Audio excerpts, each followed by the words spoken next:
Y'all, it's Taj again. Just wanted to come back with a quick one before I got to, my work today. But just wanted to start by talking about something I found in my studies last night. I couldn't really sleep too good, but found something that was kind of interesting based off of something that I studied before. But it's about temperament. Psychology is a big thing that I try to figure out just due to the world that we live in. But just start with a couple definitions and just a couple things to chew on, if you would. Number one, the Constitution state with the respect to the predominance of any quality as the temperament of the body. Bodies are denominated hot and cold in proportion to the present temperament of that body, of our body to which they are applied. Now, when I'm hearing that, I'm thinking like body politic. So if I'm thinking like body politic and, look that up, you understand kind of where I'm getting at. Number two. What's going on, brother? What's up, bro? Morning to you. Number two is the medium. Due mixture of different qualities, the common law has reduced the kingdom to its just state and temperament. You see what I'm talking about? In music, temperament is an operation which by means of slight alterations and intervals cause the difference between two contiguous sounds to disappear to make each of them appear identical with the other. So it's like a superimposition almost. Temperament is the accommodation or adjustment of the imperfect sounds by transferring a part of their defects to the more perfect ones, to remedy in part the false intervals of the instruments of fixed sounds as the organ, harpsichord, forte, piano, etc. The harshness of a given concord increases with temperament. Alright, let's move over. The four temperaments theory is a proto-psychological theory which suggests that there are four fundamental personality types.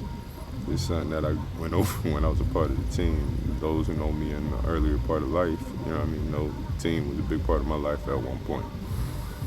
But we came across the sanguine, the choleric, melancholic, and the phlegmatic.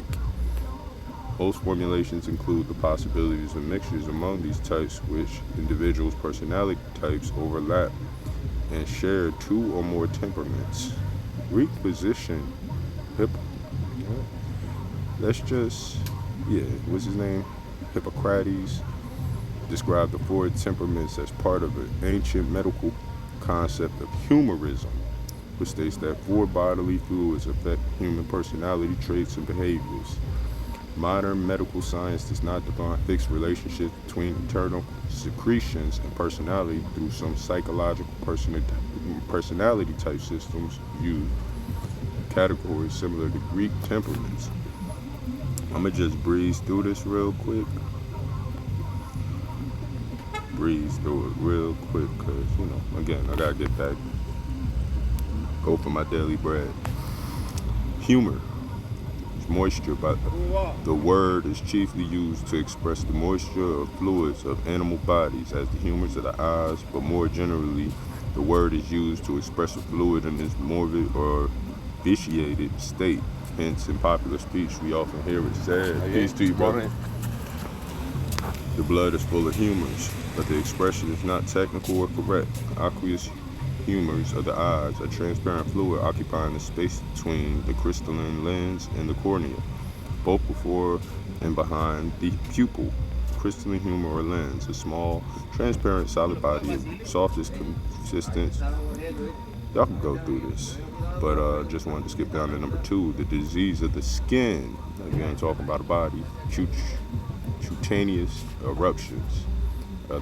Turn of the mind, temper, disposition, or rather a peculiarity of disposition, often temporary, so-called because the temper of the mind has been supposed to depend on the fluids of the body. Hence we say good humor, melancholy humor, peevish humor, such humors with temporary we call freaks, whims, caprice. Thus a person characterized by good nature may have a fit of ill humor, and an ill-natured person may have a fit of good humor. So we say It was the humor of the man at that time. It was the humor of the multitude, quality of the imagination, which gives to ideas of wild or fantastic turns and tends to excite laughter or mirth by ludicrous images or representations. Humor is less poignant and brilliant than wit. Hence, it is always agreeable. Wit directed against folly often offends by its severity. Humor makes a man ashamed of his follies without exciting his resentment. Humor may be employed solely to raise mirth and render conversation pleasant, or it may contain a delicate kind of satire. Number 5, petulance. Peevish, better expressed in ill humor, is my friend Walt perfection. Has he not humors to be endured? Number 6, a trick, a practice, a habit. I just wanted to really just, what up, brethren? You alright? Every day. Just really wanted to, as you see, it's starting to get more and more busy around me, but I just wanted to just touch on a couple things and leave you with something. Humorous, containing humor, full of wild, fanciful images, adapted to exciting, laughter, jocular, as humorous essay, a humorous story, having the power to speak or write in a style of humor, fanciful, playful, exciting laughter, as a humorous man or author. Number 2, subject to be governed by humor or caprice, irregular, capricious, whimsical. I am known to be a humorous patrician, rough as a storm and humorous as the wind. Number 3, moist, humid, non-use. Alright, last but not least, like I say, I'm just kind of breezing through this. I'm going to touch on this later on today when I have some time to really sit down. In 1828, St. Thomas Hospital used over 50,000 leeches for medical bloodletting over 31 times, just more than just 4 years previous. It is remarkable. It is a remarkable increase. It was a part in here I just wanted to really touch on. Let me just skip down.